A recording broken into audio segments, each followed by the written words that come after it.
Hello everyone, and this thing you see on screen is a pen/pencil holder designed to look like SpaceX's Starship, and to model this I used Fusion 360.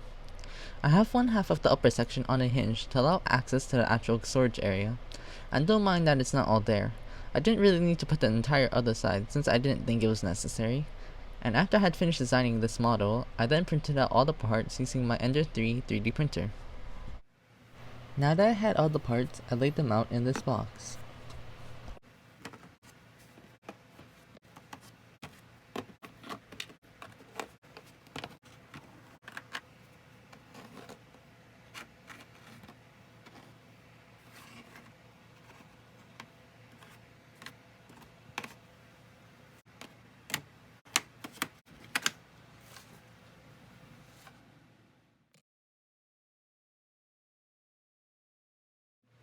Here were all the parts laid out, 29 in total.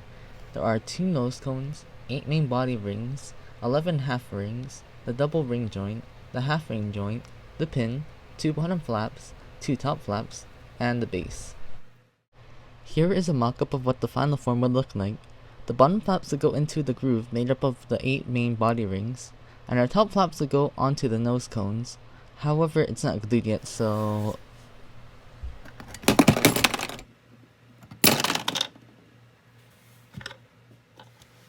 over here, I laid out the half segments which I'm going to glue.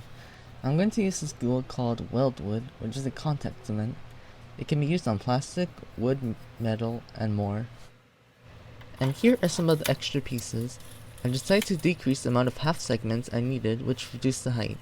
However, there was still enough height to fit pens or pencils. To glue, I laid out a paper towel so that the glue wouldn't get stuck to the box I'm working in. And to apply the glue, I'm using a simple toothpick. So now I would just dip the ends of the toothpick in the glue and spread it out on the edges of the connection points.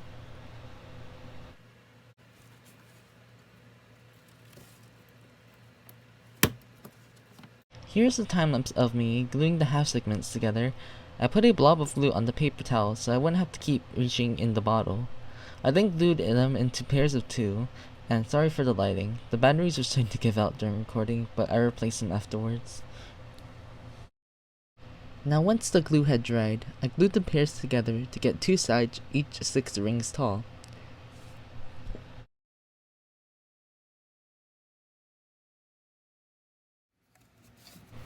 Here are the 2 sides. They look pretty good from afar, but when I placed them on one of the whole rings, a problem arose. The segments themselves didn't line up right, and there was a slight gap. I moved on to the full ring segments and glued the base to one of the bottom ring segments.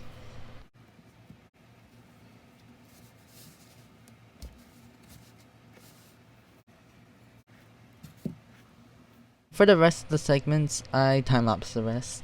This was the easiest part to glue together as they snapped together perfectly.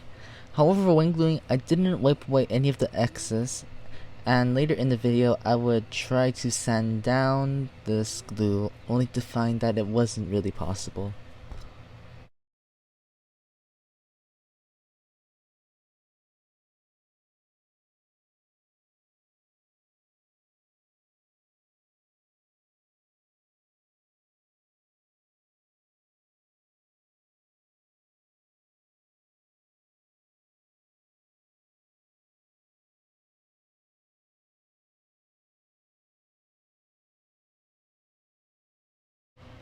Here I'm gluing the nose cone onto the 2 sides and then gluing it to the main body.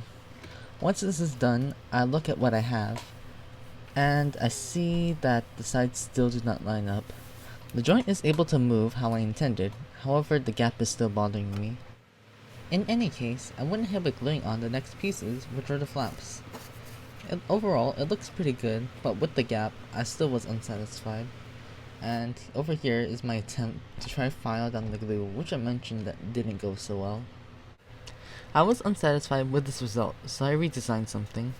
To combat the gap in the sides, I remodeled and 3D printed new pieces that, instead of being individual half segments, being 2 large whole pieces. One being 6 rings tall and the other being 5 rings, so I could glue on the joint. Doing a test fit, I can already tell that the gap is a lot better.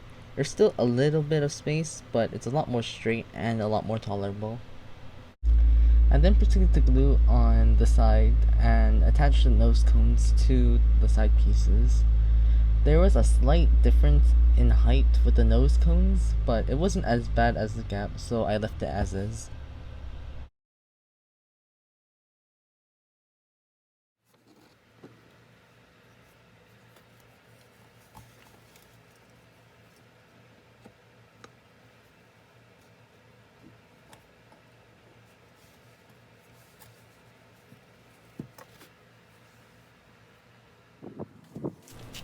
Now that I was satisfied with the results, I was now able to proceed with spray painting. I'll first start off with the primer, giving it 2 to 3 coats. I sprayed both the inside and the outside of the model, making sure to get everything. I was planning on making it a silver, however when I tried to add silver, it didn't really stand out from the gray. So instead, I spray painted it white to go for that NASA Starship look. After I had finished spray painting, I added a glossy coat to protect the paint, and then I tried to put the pin in to connect the hatch to the main body. However, I encountered a problem with the coat of paint. It seems to have increased the height a bit, and now the holes won't line up. I tried using a hammer to hit it in, but that didn't work. Also then tried to file down the diameter of the pin, but stopped since it was hard to do. I thought about printing a new, smaller pin, but I didn't want to have to print a new part. I was looking for things that I could act as a new pin, and I remembered about these black Lego rods I had. I grabbed one and tested it, and it fit. The only problem was that it stuck out, but that was a simple fix with a cut and a file. I then painted the ends to match the color of the body, and done. That was the finished Starship model. I started this in February, and now it's May. With school, it was hard to put all my time into this. However, it's done, and I'm satisfied with the result I got.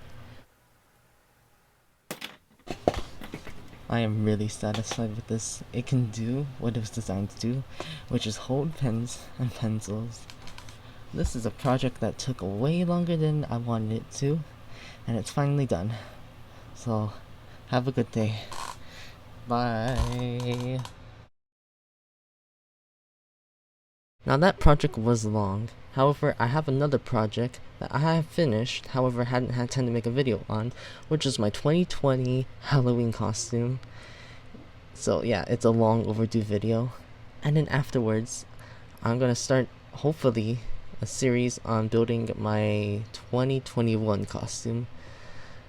So hopefully I have time now that school is almost over.